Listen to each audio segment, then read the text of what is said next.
Formula পড়াবো indices. আমরা জানি যে নিচেরটা এটা a to the power m, base হচ্ছে a আর পাওয়ার হচ্ছে n। a to the power m into a to the power n multiply থাকলে পাওয়ারে প্লাস হবে a to the power m plus n। প্রত্যেকটা ফর্মুলার একটা করে এক্সাম্পল দিয়ে দিচ্ছি। 5 two the power 5 square into 5 cube, তাহলে আমরা ফর্মুলা অনুযায়ী 5 two the power 2 plus 3 equals to হচ্ছে 5 two the power 5। Next formula a to the power m divided a to the power n, divided যদি থাকে পাওয়ারে হবে minus a to the power m minus n। Example, same example, 5 square divide 5 cube equals to 5 two the power 2 minus 3 equals to 5 two the power minus 1। Next formula, বেসের পাওয়ার যদি 0 হয়, যে কোনো base তার পাওয়ার যদি 0 হয়, ভ্যালু ইজ 1। তো next formula number 4, a to the power m power whole n।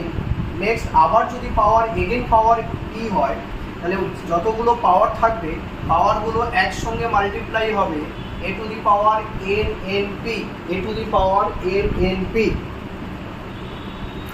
ফর্মুলাগুলো একবার তোমাদেরকে বুঝিয়ে দিচ্ছি।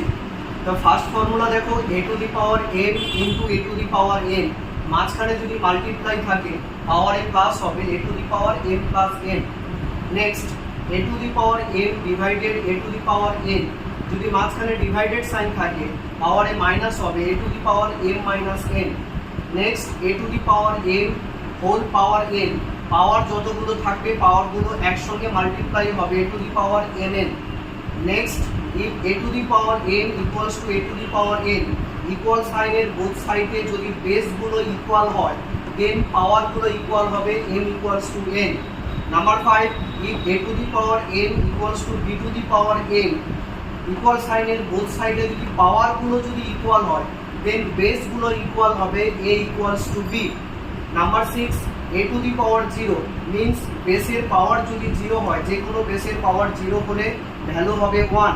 আরেকটা formula number 7, last formula, a to the power m equals to 1 by a to the power minus m।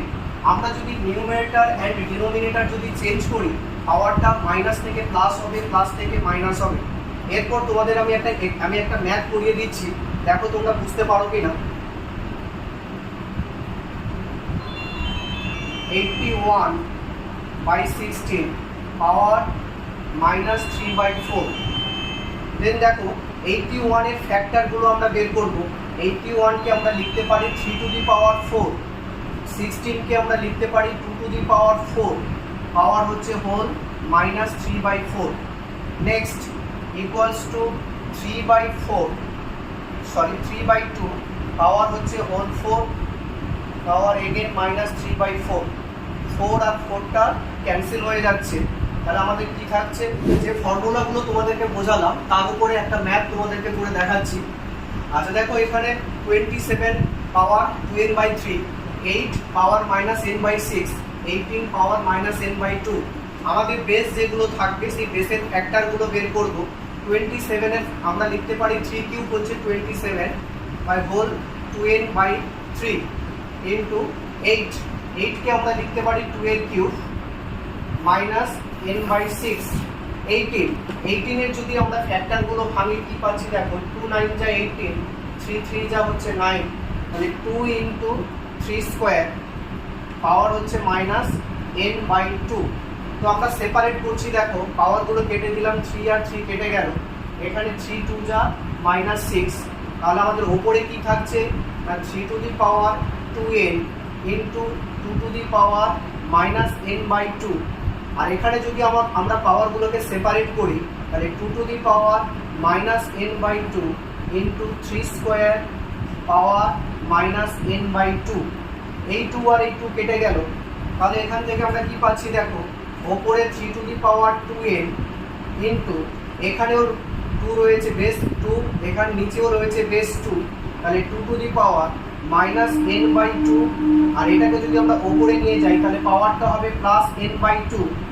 আর নিচে কি থাকছে দেখো, নিচে থাকছে 3 to the power minus n, তাহলে 2 two the power minus n/2 plus n/2 পাওয়ারটা 0 হয়ে যাচ্ছে, ভ্যালু 1, তাহলে আলটিমেট কি থাকছে 3 to the power 2n R minus nটা power উপরে উঠলে plus n equals to 3 to the power 3n। তোমরা অ্যান্সারটা এখানে রাখতে পারো, or 3 to the power 3n equals to 27 power whole n। এটাই হচ্ছে তোমাদের অ্যান্সার।